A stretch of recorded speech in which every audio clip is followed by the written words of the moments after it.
कर्तव्यं न कर्माणि लोकस्य सृजति प्रभु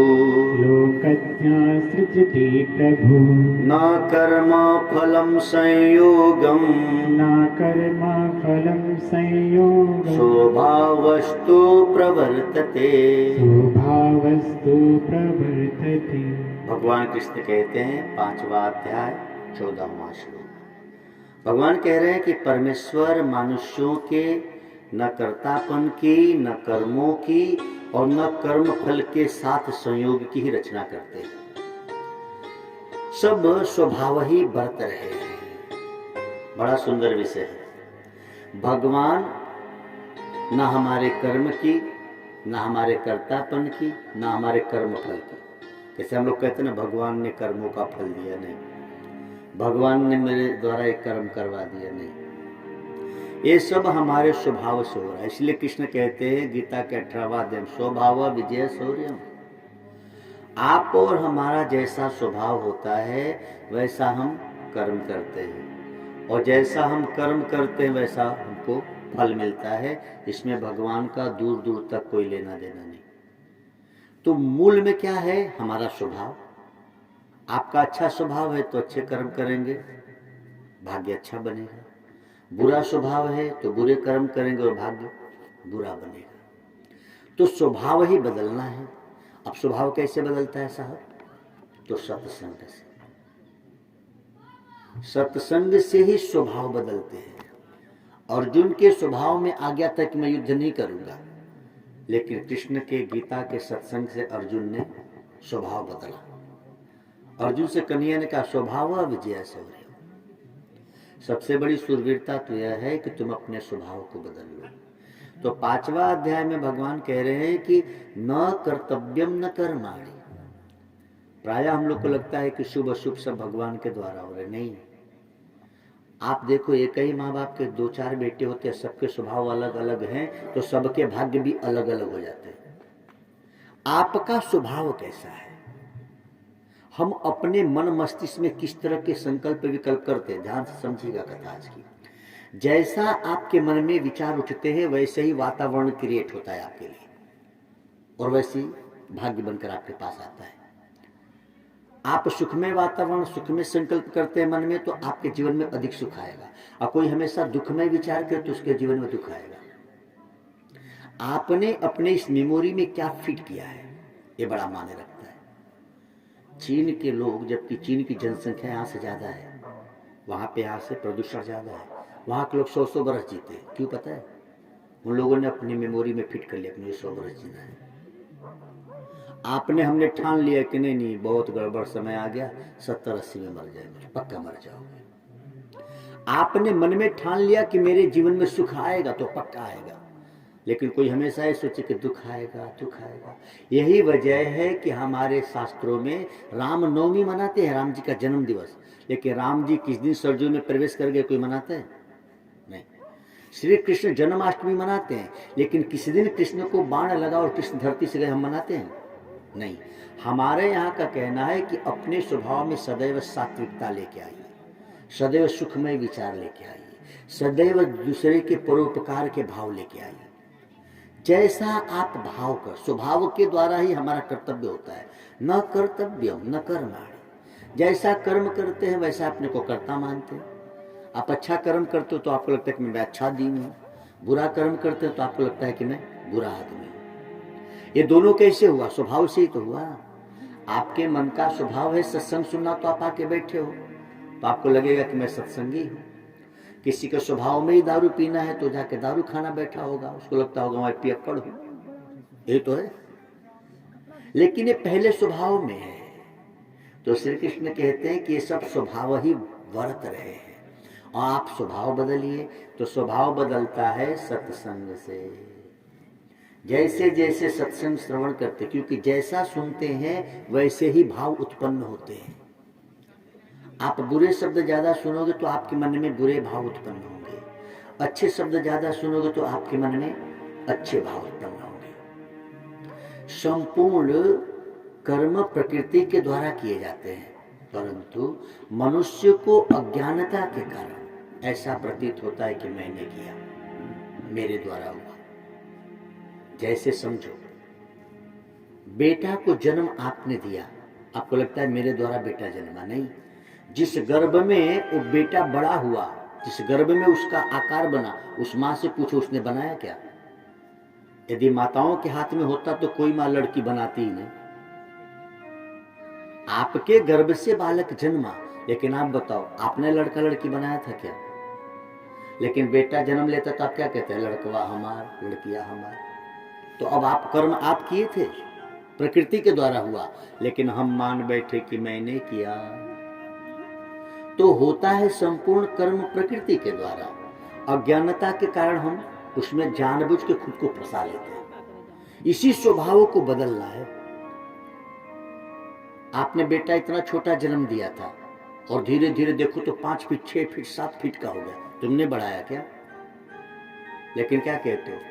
मेरा बेटा बड़ा लंबा है, छोटा वाला थोड़ा छोटा है, बड़ा वाला बड़ा है। तुमने छोटा बड़ा किया क्या?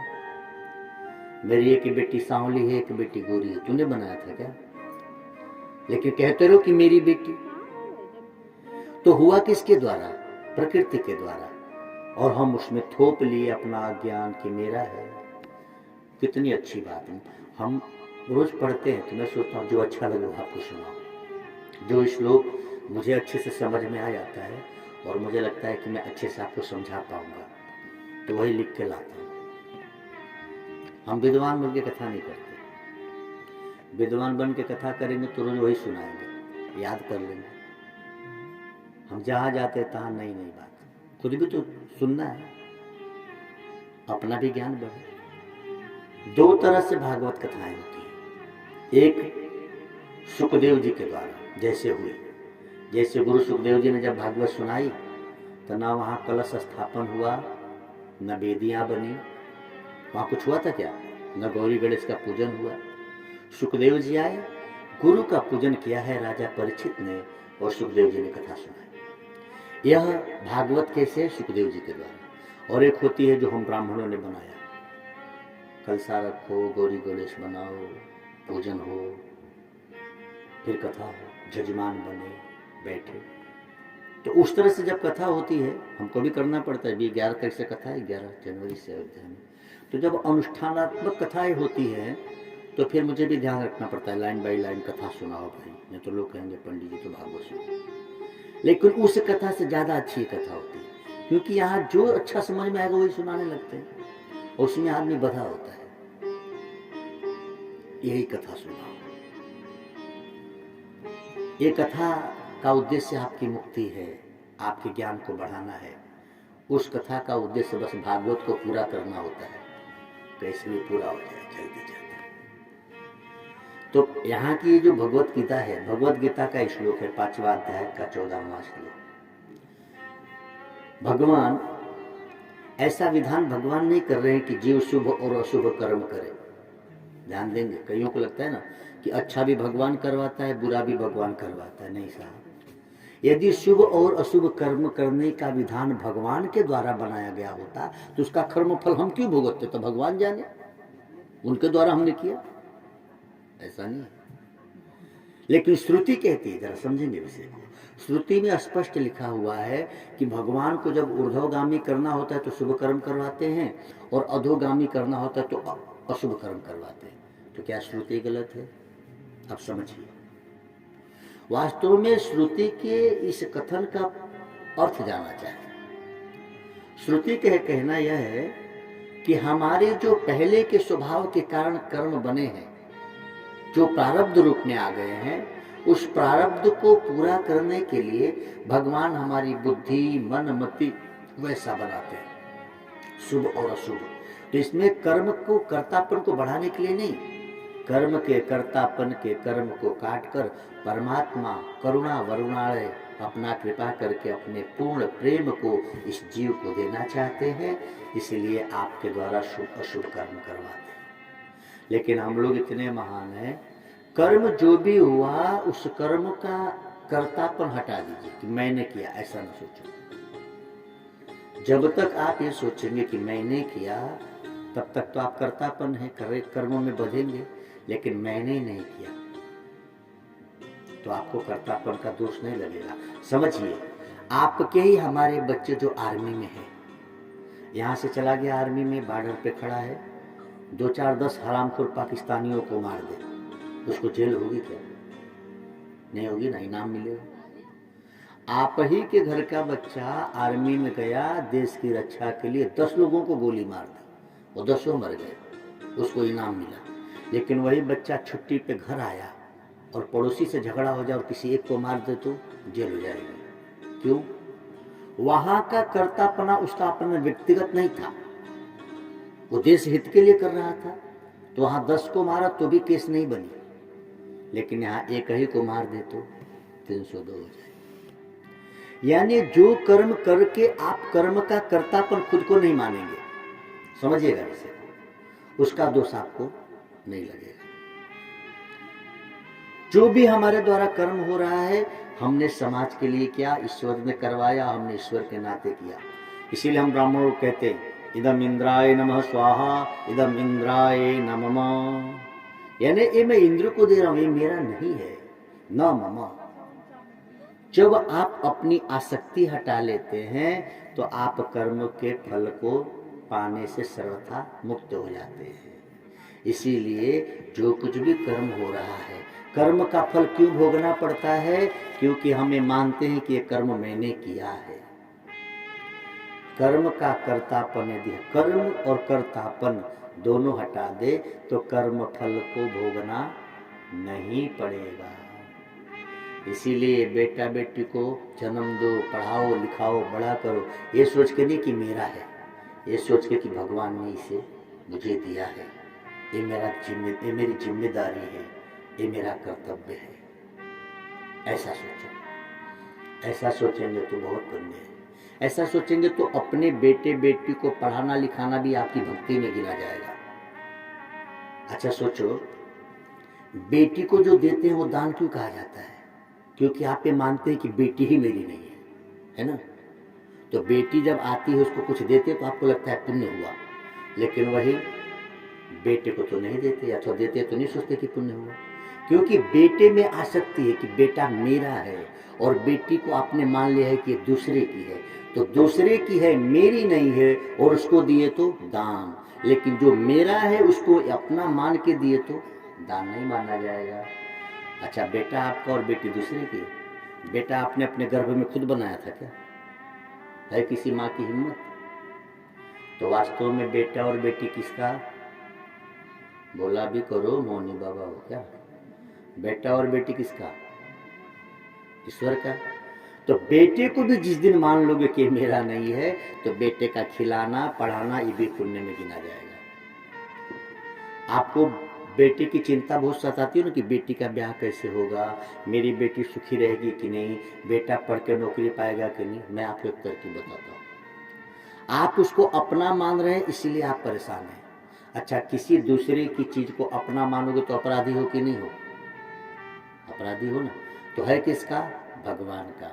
मान लिए अपना तो दोष पड़ेगा ना भाई। जिस बेटे को अपना मान के पढ़ाओगे लिखाओगे उतना बढ़िया नहीं होगा। इसीलिए उसको क्या करो, कल सुबह एक तुलसी का पत्ता तोड़िए, बेटे के सिर पे रखिए और बोलिए श्री कृष्ण अर्पणमस्तु। बेटी के सिर पे रख दो, श्री कृष्ण अर्पणमस्तु। राम जी को मानते हो तो भगवान श्री रामचंद्र अर्पणमस्तु। शिव जी को मानते हो तो विश्वनाथ अर्पणमस्तु। जिसको भी मानते हैं एकदम हृदय से सुबह सुबह एक तुलसी का पत्ता नहा के सिर पे रखो कि प्रभु, आज तक अज्ञानता में मैं मान रही थी कि ये मेरा है, सत्संग से समझ में आया कि आपका है, आपका बेटा आपको मैं सौंपती हूँ। अब बच्चा आवारा बने कि पढ़ा लिखा बने तुम जानो। अब वो बेटा कुछ भी करे, तुम्हें सोचो कि भगवान का है, असच भी यही है। मैं तो बस इसको पाल पोस के बड़ी कर रही हूँ, यही सच है ना। ऐसा मान लो तो फिर देखो, बेटी को अच्छा घर मिल जाएगा, बेटे को अच्छी नौकरी मिल जाएगी। क्योंकि बेटी भी हमारी नहीं, बेटा भी हमारा नहीं। कमाल है, बेटी और बेटा दिया भगवान ने, मान लिए अपना, तो मानो तब दुखी रहो। तो न मानने में सुख है कि मानने में? बहू कैसी भी आई है, उस बहू के सिर पे तुलसी का पत्ता रखो, बूढ़ी माई, भगवान को अर्पण करो। प्रभु, ये मेरी बहू नहीं, ये तेरी बहू है। अब बहू तुमको गाली दे तो भगवान के सामने जाकर कहे भगवान तोहर पतहिया गरियावत दे, मारो भगवान को थाली। बहू अब गाली दे तो भगवान से जाके कहो भगवान और तोहर पतहिया घरा में जो ना आई लो गरियावत हो महाराज। आखिर बहू को भी बुद्धि देने वाला कौन है? उसके अंदर भी प्रेरणा तो वही है। बहू को अपना मानोगे और गाली देगी तो रोगे, जाके पड़ोसी से कहोगे बहुत गरियावत दो। लेकिन बहू का भगवान को मान लो तो गाली देगी तो जाके भगवान के सामने कहोगे हे भगवान तोहार पतोहिया बहुत गड़बड़। बहू की शिकायत भगवान से करो तो भगवान बुद्धि बदलेंगे, पड़ोसी से करोगे तो पड़ोसी हंसेगी मन ही। अब ऐसी बेवकूफ माइयां है, अपनी ही बहू की शिकायत जाके पड़ोसी से करती। देखो बेवकूफी बुढ़िया माई की, बुढ़ापे में मति सठिया जाती है। अपने ही बहू की शिकायत लाख बुरी है तो तेरे घर की ही बेवजह पड़ोस पड़ोस में जाके शिकायत। तो श्री कृष्ण कह रहे हैं कि श्रुति माता कहती है कि भगवान शुभ और अशुभ कर्म करने की जो प्रेरणा और बुद्धि देते हैं वो पूर्व के प्रारब्ध को काटने के लिए, ताकि यह जीव शुद्ध हो और मैं इसे अपना पूर्ण प्रेम प्रदान कर सकूं। तो ऐसा यदि समझ में आ जाए, पूरा अर्थ समझिए इस श्लोक का कि हम जो कुछ भी सुख दुख पा रहे हैं स्वभाव के कारण, स्वभाव ही बरत रहे हैं, तो कृपा करके आप अपने स्वभाव को बदलिए।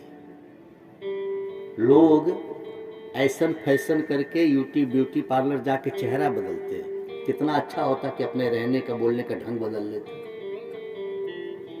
लेकिन आप लोग उतने दोषी नहीं हो। आजकल तो हम लोग ही बड़े हैं, क्या पूछना। मेरा एक मित्र है काशी में, वो भी कथा करता है भागवत की। तो कथा करने से पहले ना एक पूरा कौन सा क्रीम हो पालंदी जी मारा लगाते हैं, कोई क्रीम मुझे हम लगाते नहीं तो नाम नहीं आ रहा, एक दिन में पूरा एक क्रीम खाली कर देता है, ये हाथ पे मुंह पे। एक बार मेरे साथी था, तुमने कहा तू ये क्या कर रहा है? बोले तुझे नहीं पता, लाइट आना चाहिए। हम कहे हे भगवान, ये क्रीम लगा के लाइट लेके आ रहा है।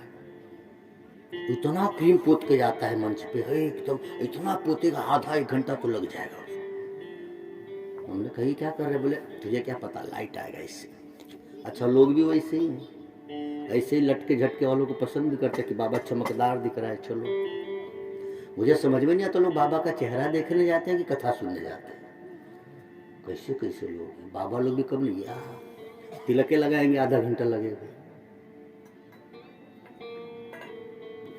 हमारे पंडित जी भी देख देख के लगाते, आज तक हमने कभी नहीं देखा। हम भूले ही जाते हैं, हमको नहीं जरूरत पड़ती कि जरा मोबाइल में देख के तिलक करो या आईना रखो। ठोक दिया, लगा होगा सही। अच्छा नहीं भी लगा होगा तो क्या फर्क है? ये मरने वाला शरीर है। मैं दुनिया भर को इतनी दवा बताता हूँ, तो अब क्या करूँ? खा पी के ज्यादा मोटा हो जाऊं? खिला पिला के देह बढ़ाई, वो भी अग्नि में जलाना है। जितना ज्यादा रहेगा उतना ज्यादा लकड़ी लगेगी, और क्या होगा? खिला पिला के देह बढ़ाई, वो भी अग्नि में जलाना है। पड़ा रहेगा माल खजाना, छोड़ त्रियासुत जाना है। कर सत्संग अभी से प्यारे, नहीं तो फिर पछताना है।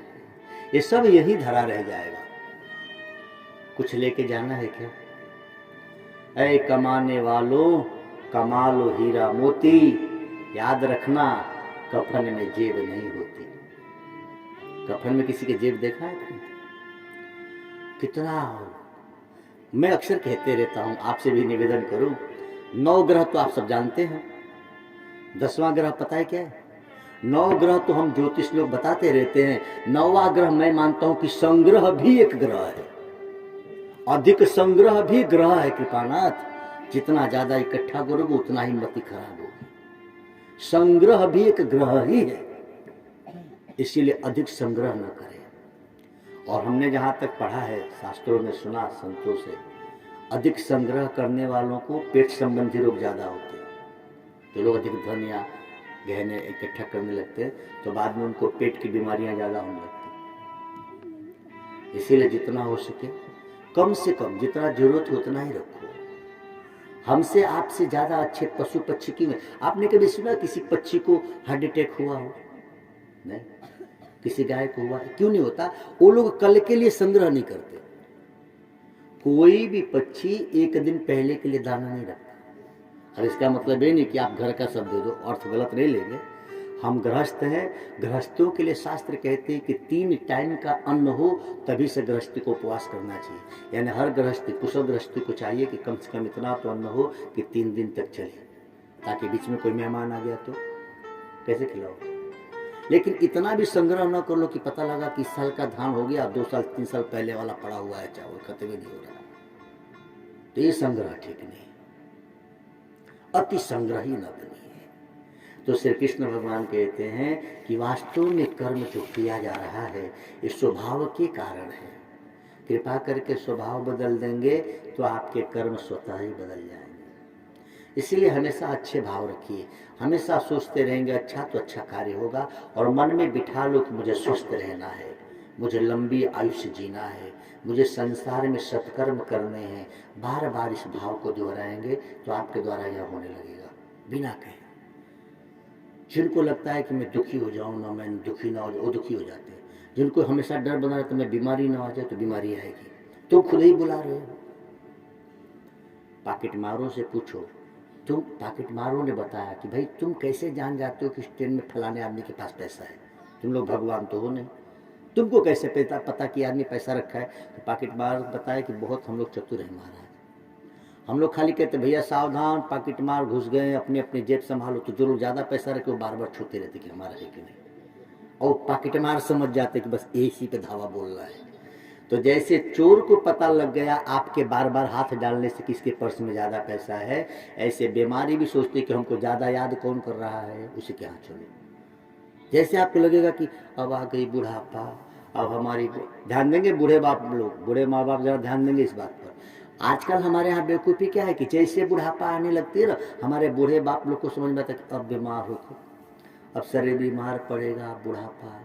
तो जैसे पॉकेट मार को बार बार पॉकेट पे हाथ रखने से आप पे ही पॉकेट मारा, ऐसे बीमारी भी देखते कि बार बार याद कर भैया इसी क्या चलो यही बुला रहा है। जैसे जैसे उम्र ढलने लगे वैसे वैसे सोचो कि मुझे स्वस्थ रहना है, मैं स्वस्थ रहूंगा, मैं लंबी उम्र जीऊंगा, तो आपके यहाँ बीमारी नहीं आएगी।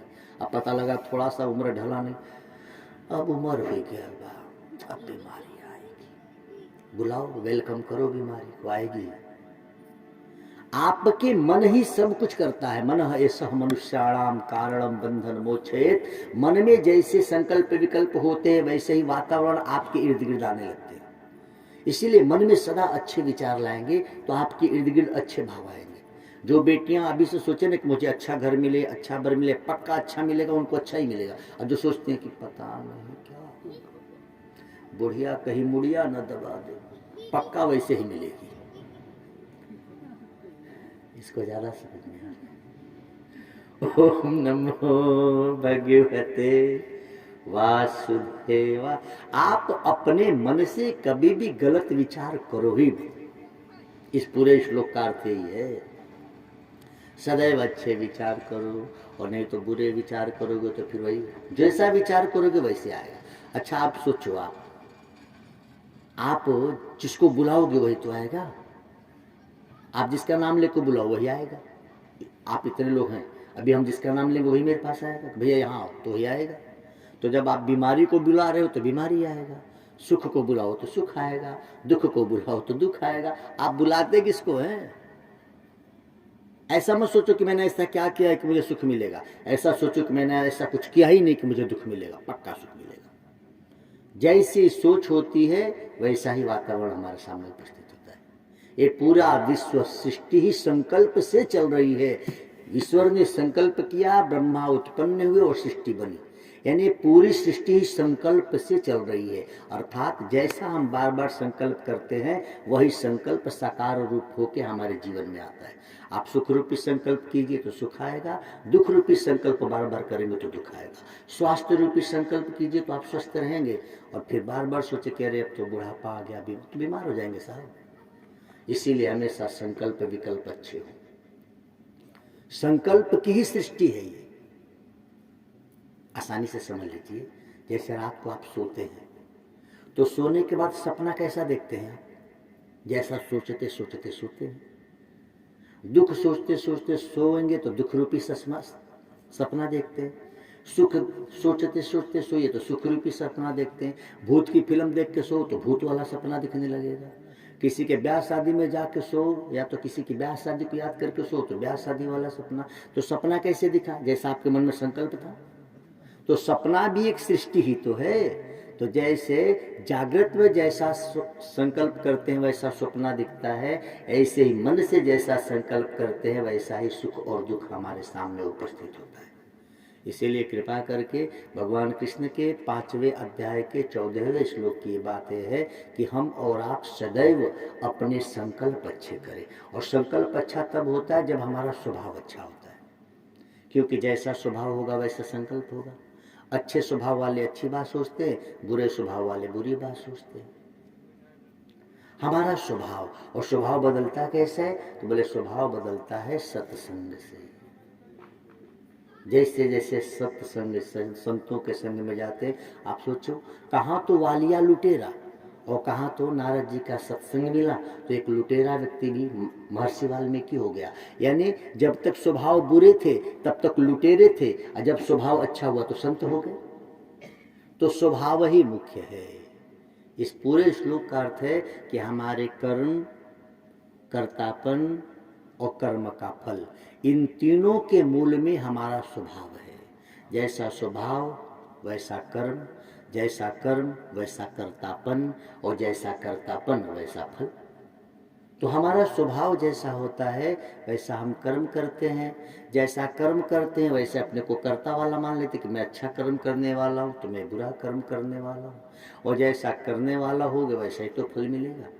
कंपनी एक है, कोई मैनेजर के पोस्ट पे हो तो उसकी मैनेजर की तनख्वाह है, उसकी उस तरह की फैसिलिटी है, और कोई सुपरवाइजर के पोस्ट पे तो उसका वैसा है, और कोई वर्कर है तो उसका वैसा है। वही कंपनी है। ऐसे ही यह सृष्टि भी एक कंपनी है, संसार एक कंपनी है।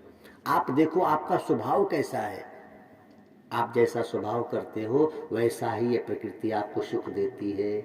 वही कंपनी का मालिक मैनेजर को फ्लैट देता है, ड्राइवर देता है आने जाने के लिए, और तनख्वाह भी ज़्यादा देता है, लेकिन वर्कर को तो नहीं देता। आप जैसा स्वभाव बनाएंगे प्रकृति रूपी कंपनी आपको वैसी सुख देना शुरू कर देगी। तो आप अपने स्वभाव को बदले। कन्हैया कहते हैं स्वभाव विजय शौर्यम। तो भगवान श्री कृष्ण कहते हैं कि आप और हम, कर्म, कर्तापन और कर्म का फल आपके स्वभाव के कारण होता है। इसीलिए कृपा करके स्वभाव बदलिए, और स्वभाव बदलता है सत्संग से, श्रवण से, जप से, ध्यान से।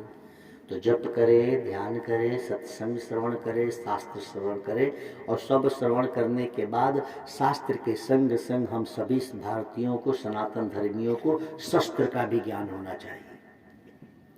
बहुत शास्त्र का ज्ञान किए और शस्त्र का ज्ञान नहीं तो फिर सब ज्ञान धरा रह जाएगा। 600 वर्ष गुलामी का ही कारण था। इसीलिए शास्त्र के संग संग शस्त्र का भी ज्ञान हो। जब तक शस्त्र का ज्ञान नहीं होगा शास्त्र काम में नहीं आएगा। शास्त्र की रक्षा के लिए शस्त्र की आवश्यकता है, धर्म की रक्षा के लिए शस्त्र की आवश्यकता है। आपको अपने निज शरीर की रक्षा के लिए, अपने धन की रक्षा के लिए भी शस्त्र चाहिए। लेकिन हम लोग यहीं पीछे हो गए। शास्त्र तो बहुत हम लोग जानते हैं, हर घर के हर व्यक्ति को 2-4 रामायण की चौपाई याद है, राम जी के रामायण की चौपाई याद है, लेकिन क्या राम जी के जैसे धनुष बाण चलाना भी याद है? वो नहीं याद है। कृष्ण की गीता के श्लोक याद है, तो क्या कृष्ण के जैसे तुमको चक्र चलाना भी आता है? वो भी याद करो, नहीं तो ये विज्ञान धरा रह जाएगा। ओम नमो भगवते वासुदेवाय।